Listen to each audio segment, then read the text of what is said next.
Pendahuluan. Pengaturcaraan ialah tindakan pencipta program komputer dengan mengeluarkan arahan kepada komputer.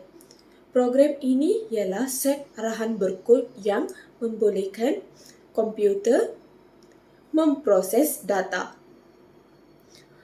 Projek pengaturcaraan adalah pendekatan berstruktur untuk menyelesaikan masalah.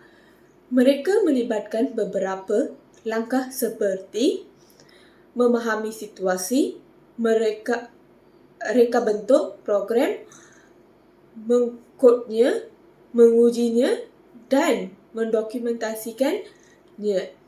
Menggunakan aplikasi Scratch iaitu bahasa pengaturcaraan yang dicipta oleh MIT dan berdasarkan Visual berasaskan blok. Ianya aplikasi yang canggih dan percuma yang disepadukan dengan komuniti dalam talian yang membolehkan penciptaan cerita, permainan dan animasi yang mengasyikkan tanpa sebarang kos. Kumpulan ini menggunakan Scratch untuk menghasilkan dua jenis mod iaitu tutorial bersama permainan kuis yang menarik dan kreatif yang bertemakan rukun iman. Tutorial tersebut menerangkan tentang apa perkara yang perlu dipelajari di dalam rukun iman, manakala kuis tersebut pula akan menguji sejauh mana kefahaman audiens. Permasalahan isu. Dalam Scratch terdapat dua mod iaitu tutorial dan kuis. Tutorial membincangkan 6 rukun iman, sementara kuis menguji pemahaman dengan soalan. Penting bagi umat Islam tetapi boleh meningkatkan pengetahuan bagi yang bukan Islam. Animasi tutorial dan kuis menarik, membantu tahap ingatan dan menguji minda. Permainan melatih jawapan tepat, mengenal pencapaian dan galakkan percubaan semula. Tutorial membantu selesaikan isu fikir jawapan tepat dan kembangkan ilmu serta kemahiran. Objektif pertama ialah untuk mengenal pasti proses pembinaan program dan atur caranya. Objektif kedua ialah untuk menguji pengetahuan pelajar mengenai rukun iman dengan membina kuis yang menguji minda dan tahap ingatan. Objektif yang ketiga ialah untuk membangunkan kemahiran pemahaman pelajar mengenai rukun iman.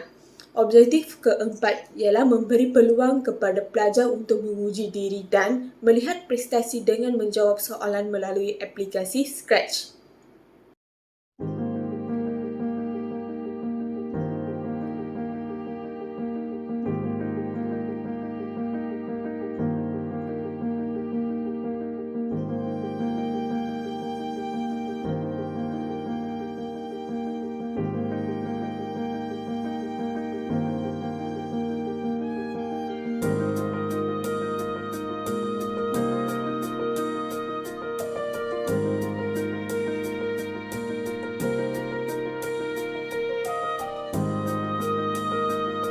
Refleksi.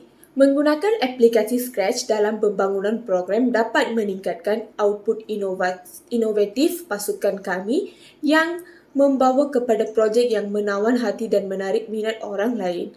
Aplikasi Scratch ini juga dapat menarik minat kami untuk menghasilkan pengaturcaraan lain selepas ini kerana ianya mudah untuk digunakan oleh orang-orang yang kurang mahir dan pemula dalam memahami konsep logik dalam komputer.